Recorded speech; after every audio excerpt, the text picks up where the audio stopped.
சிம்மராசி பெண்கள் லேடிஸ்ல நல்லா இருக்கீங்களா? உங்களுடைய பேர் எப்படி அமையும், திருமணத்திற்கு முன்னாடி நீங்களாம் எப்படி இருப்பீங்க அப்படிங்கிறதையும், பின்னாடி உங்களுடைய லைஃப் எப்படி சேஞ்ச் ஆகும் அப்படிங்கிறதையும் நம்ம பார்ப்போம். சிம்மராசிக்காரங்கள்லாம் எப்படி ஃபஸ்ட்டு இருப்பீங்க அப்படின்னா, அம்மா அப்பாவை மிரட்டிக்கிட்டு யாருக்கும் கொஞ்சம் அடங்காமல் ஒரு கோபதாபத்தோடு இருக்கிறது. இந்த மாதிரிலாம் நிறைய பேர் மேடை பேச்சாளர்களாகவோ ஒரு வில் பவரோடு இருக்கிறது, ஒரு நல்ல ஒரு டேலண்ட் பர்சனான பெண்கள்லாம் இதில் மிளிரக்கூடிய அமைப்பில் பிறந்திருக்கவங்கள நம்ம நிறைய பேர் ஜாதகம் பார்த்துருக்கோம். அதுவும் திருமணத்துக்கு முன்னாடி அடங்குவாங்களா பின்னாடி அடங்குவாங்கன்னா அவங்க சுக்கிரனையும் செவ்வாயை வச்சு எடுத்துக்கலாம். 7ஆம் பாவம் 7 பாவகத்தை தாண்டி இந்த 2 பேத்துல யாருக்கு எந்த இடம் இருக்கோ அவங்களுக்கு இவங்க நான் அடிமை, நான் இவங்க கணவருக்கு அடிமை அப்படின்னு எழுதி கொடுத்துடலாம். அனைவருக்கும் நமஸ்காரம். கேம் சேஞ்சர் நேயர்கள் ஹாப்பியாக இருப்பீங்கன்னு நினைக்கிறேன். இப்போ நல்ல ஒரு பதிவில் நம்ம எடுத்திருக்கோம். இந்த டாப்பிக்கே உங்களுக்கு பார்த்தீங்கன்னா சூப்பர் டாபிக் அப்படிங்களாம். ஏன்னா லேடிஸை பற்றி பேச போகிறோம். மேசம் முதல் மீனம் வரை அற்புதமாக ஒவ்வொருடைய ராசிக்காரர்களுக்கும் பெண்கள் எப்படி இருப்பாங்க, அவங்களுடைய குணம் எப்படி, அவங்களுக்கு திருமண வாழ்க்கை எப்படி அமையும், முன்னாடி சொல்லுவாங்களே திருமணத்திற்கு முன் திருமணத்திற்கு பின் அப்படிம்பாங்க, அந்த மாதிரி பெண்களுக்கெல்லாம் எப்படி வாழ்க்கை அமையும், வாழ்க்கை துணைவர் எப்படி அமைவாங்க, என்ன கேரக்டர் வைஸு, அவங்களுக்கு ஜாபு, மற்ற எல்லா விவரமே சூப்பராக நம்ம ப்ரெசன்ட் பண்ண போகிறோம். ஒவ்வொருத்தருமே இதில் நீங்கள் பயனடையணும். அதுவும் லேடிஸ்க்கு நிறைய பேத்துக்கு நீங்கள் ஷேர் பண்ணுங்கள்.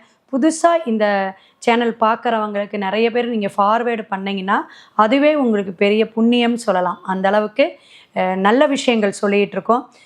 திருமணம் அப்படிங்கிறது நம்ம சொர்க்கத்தில் நிர்ணயிக்கப்படுறது. இறைவனுடைய அருளும் நம்ம வாங்கி வந்த பாக்கியம்தான் ஒரு பேர் அமையிறது அப்படிங்கிறத நம்ம தெரிஞ்சுக்கணும். அதனால் அவசியம் இந்த ஸ்கிப் பண்ணாமல் நீங்கள் பாருங்கள். ஒவ்வொரு கட்டத்தில் அந்த ராசிக்கான குணம், அதே போல் அந்த கிரகங்கள் அமைவு, நட்சத்திரம் 3 நட்சத்திரம் ஒவ்வொரு ராசியிலையுமே இருக்கும். அந்த ராசிக்குடைய விஷயத்தில் அந்த நட்சத்திரம் எப்படி மிங்கிள் ஆகுது, கிரக கூட்டு கிரக சேர்க்கை எல்லாமே நம்ம ஒரு அனலைஸ் பண்ணி தான் 7ஆம் பாவகத்தையும், சுக்கிரன் அப்படிங்கிறது கலத்தர காரகர், அதே போல் தான் 7ஆம் பாவகம் அப்படிங்கிறது கலத்தர பாவகங்க.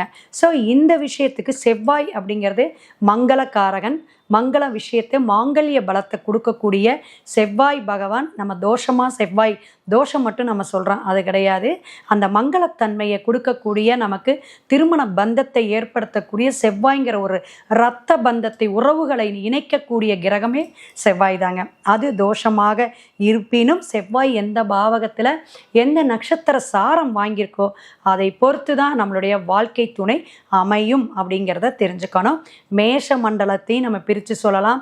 அதே போல் சிம்ம மண்டலத்தையும் நம்ம பிரித்து ஒவ்வொரு மண்டலமாக தனுஷு மண்டலத்துக்கு இப்படின்னு நம்ம 4 விஷயமாக 4 ராசியாக கொண்டு போய் அதிலெல்லாம் வரக்கூடிய விஷயமெல்லாம் சொல்லி தான் இந்த மேஷம் முதல் மீனம் வரை உங்களுக்கு எல்லா துல்லியமாக சொல்கிறேன். அப்போ இந்த பேர் அமையறதுல பல விஷயங்கள் சூட்சும ரகசியத்தோடும் உங்களுடைய பாவக தொடர்போடு நம்ம சொல்கிறத நல்லா நோட் பண்ணி வச்சுக்கோங்க.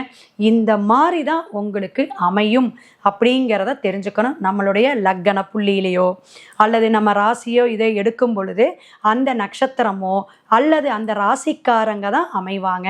இது மாதிரி நம்ம துல்லியமாக சொல்லலாம். அப்போ இது எல்லாமே நம்ம ஜாதகத்தில் அனுபவ ரீதியாக சொல்லக்கூடிய விஷயங்கள் அப்படிங்கிறத தெரிஞ்சுக்கலாம். இனிமேல் வாங்க வீடியோக்குள்ளே போகலாம். சிவாய நம. திருச்சிற்றம்பலம்.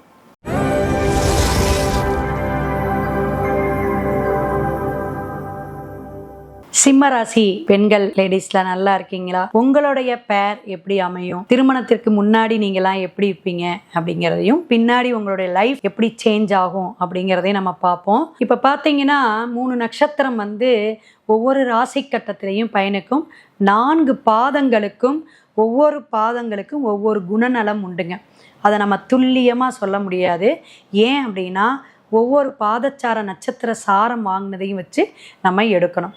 சரி, அப்போ சிம்ம ராசிக்கு பொதுவாக சிம்ம லக்னத்துக்கு கூட நீங்கள் அந்த குணநலத்தெல்லாம் எடுத்துக்கலாம். அப்போ சிம்ம ராசிக்காரங்கள்லாம் எப்படி ஃபஸ்ட்டு இருப்பீங்க அப்படின்னா, அம்மா அப்பாவை மிரட்டிக்கிட்டு யாருக்கும் கொஞ்சம் அடங்காமல் ஒரு கோபதாபத்தோடு இருக்கிறது.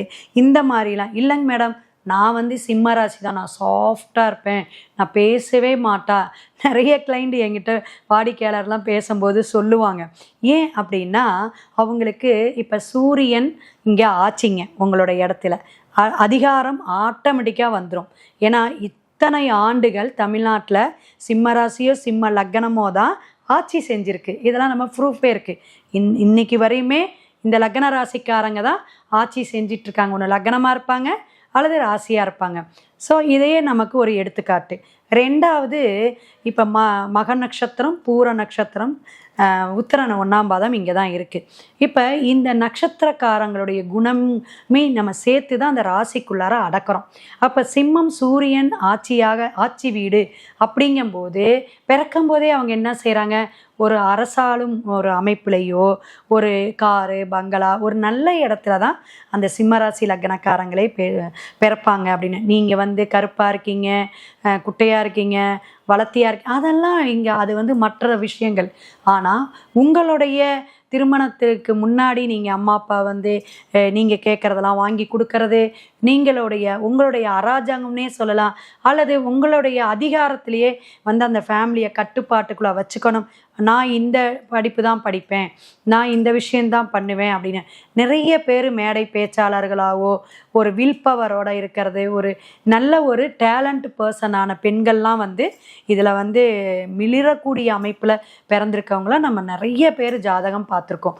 ஸோ இந்த சிம்ம வீடே உங்களுக்கு எப்படின்னா அரசாளும் வீடுன்னு சொல்லலாம். ராஜாங்கம்காரி வாழக்கூடிய அமைப்பு, ராணி மூல வீட்டில் வந்து அதிகாரம் பண்ணக்கூடிய அமைப்பு அப்படின்னு சொல்லலாம்.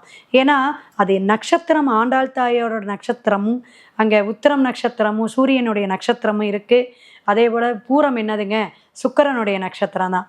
அடுத்தது மகம் மட்டும்தான் கேதுவுடைய நட்சத்திரம். அப்போ இந்த நட்சத்திரவுடைய சாரநாதன் எங்கேயாவது கெட்டு போயிருந்தாவோ அப்படின்னா என்னது, பாவகிரக தொடர்போ சேர்க்கையோ இருக்கும் பொழுது, அல்லது சூரியனோ செவ்வாயோ மைனஸாக அவங்க அதாவது உங்கள் வீடுனா என்னதுங்க 12 வீட்டில் கட்டத்தில் இருந்தாவோ அவங்க சாஃப்டாக இருக்கிறது அடங்கி கொஞ்சம் போவாங்க.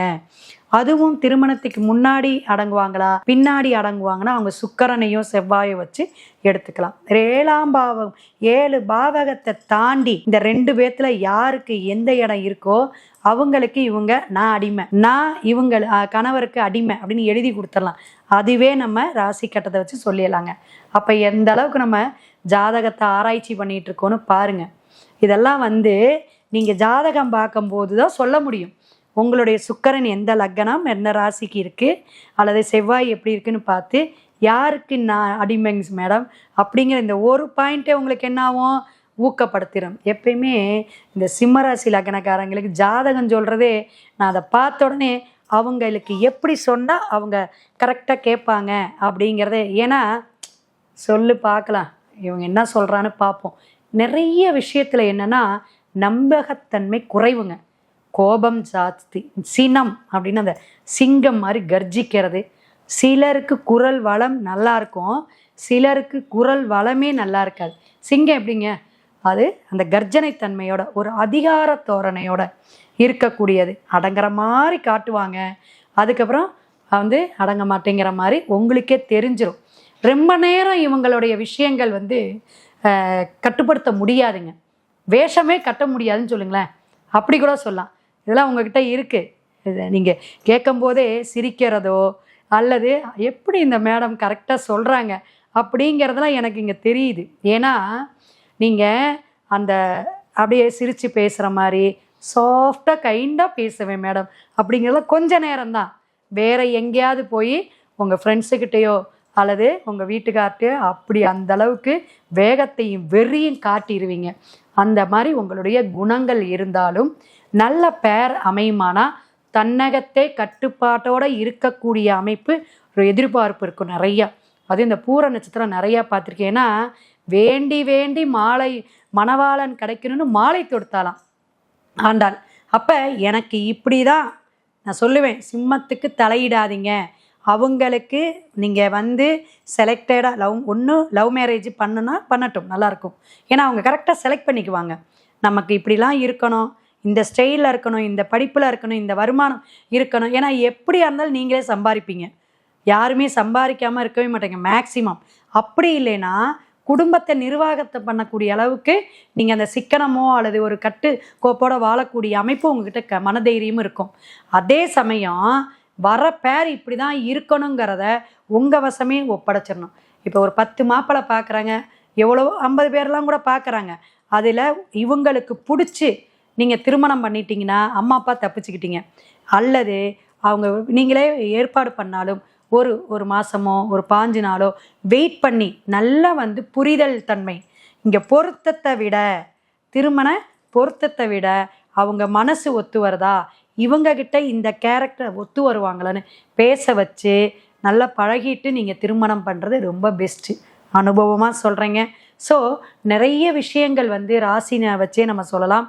உங்களுடைய குணமாக இருக்கட்டும், வரக்கூடிய மனவாளவனாக இருக்கட்டும், இன்னும் நல்லா துல்லியமாக சொல்லலாம். அவங்க தசா புத்தி மற்ற சுக்கிரன் செவ்வாயுடைய அதிபதியெல்லாம் எப்படி இருக்குது அப்படிங்கிறதெல்லாம் நம்ம கிரகத்துடைய கட்ட நிலவரத்தை வச்சு முழு பலாபலனையும் தெரிஞ்சுக்குங்க. அப்படிங்கிறதுக்கு நமக்கு டிஸ்பிளேயில் ஃபோன் நம்பர் வருது, கேட்டு நம்ம டிஸ்கஸ் பண்ணிக்கிங்க. ஓகேங்களா? அடுத்த பதிவில் சந்திப்போம். சிவாய நம. திருச்சிற்றம்பலம்.